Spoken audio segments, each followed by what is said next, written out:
અમારો પૂરેપૂરું તન મન અને ધનથી કામ કરવાનો પ્રયત્ન કર્યો છે। મેં કોંગ્રેસમાંથી રાજીનામું આપી કંઈ જ નથી, મેં મારી સ્વેચ્છાએ એક કાર્યકર તરીકે પ્રવેશ મેળવેલો છે। સ્થાનિક સ્વરાજ્યની ચૂંટણી પહેલા રાજકીય ભૂકંપે પંચમહાલમાં આવ્યો છે। ચેતનસિંહ પરમાર તેમની ટીમ સાથે ભાજપમાં સામેલ થયા છે। હજુ સુધી તમે અમારી ચેનલને સબસ્ક્રાઇબ નથી કરી તો અત્યારે જ ન્યૂઝરૂમ ગુજરાતને સબસ્ક્રાઇબ કરો, ફેસબુક અને ઇન્સ્ટાગ્રામ પર ફોલો કરો।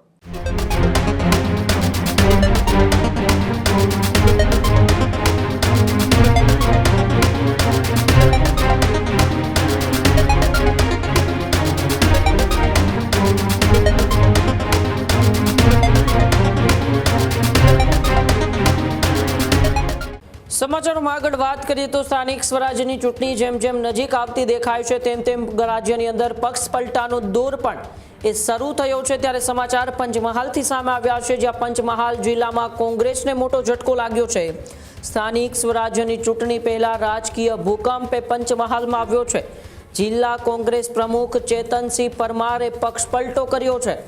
હર્ષ સંઘવીની આગેવાનીમાં તેઓ ભાજપમાં જોડાયા છે। ચેતનસિંહ પરમાર તેમની ટીમ સાથે ભાજપમાં સામેલ થયા છે। કોંગ્રેસમાં આંતરિક અસંતોષ બહાર આવ્યો છે। ચૂંટણી પહેલા જ કોંગ્રેસની સ્થિતિ છે નબળી પડી રહી છે। ભાજપને જિલ્લામાં મોટી રાજકીય મજબૂતી પણ મળી છે। કાર્યકરોમાં પણ ચર્ચાઓ અને તણાવ અત્યારે વધતો જોવા મળી રહ્યો છે। ત્યારે પંચમહાલમાં રાજકીય સમીકરણોમાં મોટો ઉલટફેર અત્યારે જોવા મળી રહ્યો છે।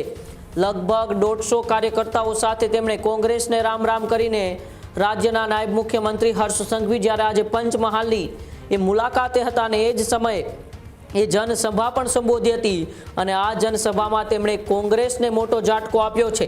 અને જિલ્લા પ્રમુખ ચેતનસિંહ પરમાર છે તેઓ પોતાની સમગ્ર ટીમ સાથે ભારતીય જનતા પાર્ટીની અંદર જોડાયા છે। લગભગ 150 જેટલા કાર્યકર્તાઓ પણ ચેતનસિંહ પરમાર સાથે ભારતીય જનતા પાર્ટીમાં જોડાયા છે। ત્યારે પંચમહાલમાં એ રાજકીય સમીકરણોમાં અત્યારે મોટો ફેરફાર પણ જોવા મળી રહ્યો છે। ત્યારે અમારા સંવાદદાતા ભાવિન પરમારે એ ચેતનસિંહ પરમાર સાથે વાત કરી ત્યારે તેમણે શું કહ્યું અને ત્યારબાદ મીડિયા સામે તેમણે પ્રતિક્રિયા આપતા શું કહ્યું, આવો આપણે તેમની બંને પ્રતિક્રિયાઓ સાંભળીએ। અમે જ્યાં પણ રહીએ તેની ખંતી સેવા કરતા આવેલા છે। કોંગ્રેસમાં પણ આજ દિન સુધી રહ્યા હતા અને કોંગ્રેસનું પણ નિષ્ઠાથી અમે અમારો પૂરેપૂરું તન મન અને ધનથી કામ કરવાનો પ્રયત્ન કર્યો છે। પરંતુ અંદરોના વિખવાદ ગેરશિસ્તના કારણે કામ કરવું અસહ્ય લાગ્યું અને તેના કારણે તેમજ જે અમુક નેતાઓ દ્વારા જે ગુજરાતની જનતા વિરુદ્ધના જે નિવેદનો કરવામાં આવે તેનાથી પણ ગુજરાતી તરીકે પણ કંઈક ને કંઈક દુઃખ પહોંચે સ્વાભાવિક છે અને તેના કારણે સ્વેચ્છાએ આજ રોજ મેં કોંગ્રેસમાંથી રાજીનામું આપી અને જે ભારત દેશનો માનનીય વડાપ્રધાન નરેન્દ્ર મોદી સાહેબના દ્વારા જે વિકાસ થઈ રહ્યો છે તેનાથી પ્રેરાઈને આજે ભાજપમાં જોઈન થવાનો નિર્ણય કર્યો છે।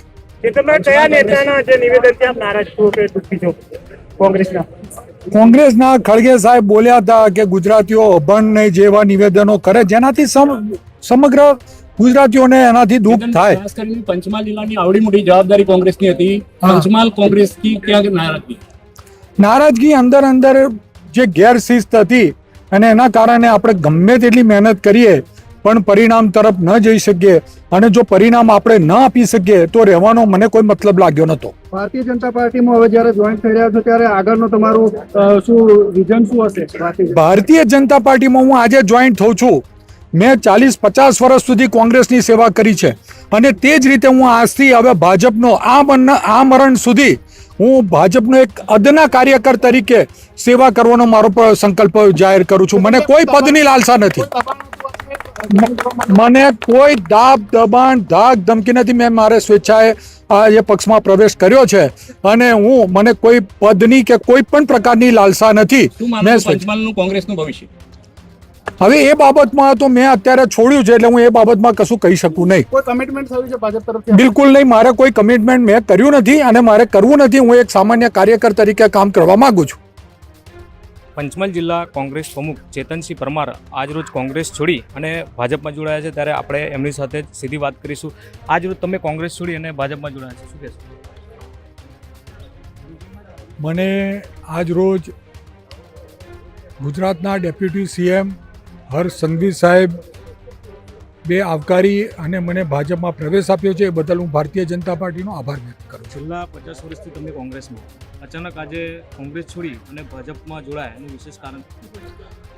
વિશેષ કારણ તો કંઈ નથી, પણ મને એવું લાગ્યું કે અત્યારે આંતરિક વિવાદોના કારણે હું પાર્ટીમાં સારી રીતે મારી ફરજ બજાવી શકું તેમ નથી, અને જેના કારણે મેં કોંગ્રેસ પક્ષમાંથી રાજીનામું આપી ભારતીય જનતા પાર્ટીમાં પ્રવેશ કર્યો છે. ભાજપ દ્વારા કોઈ દબાણ કરવામાં આવ્યું? મને કોઈ ધાક દબાણ કે લોભ લાલચ પ્રલોભન કંઈ જ નથી.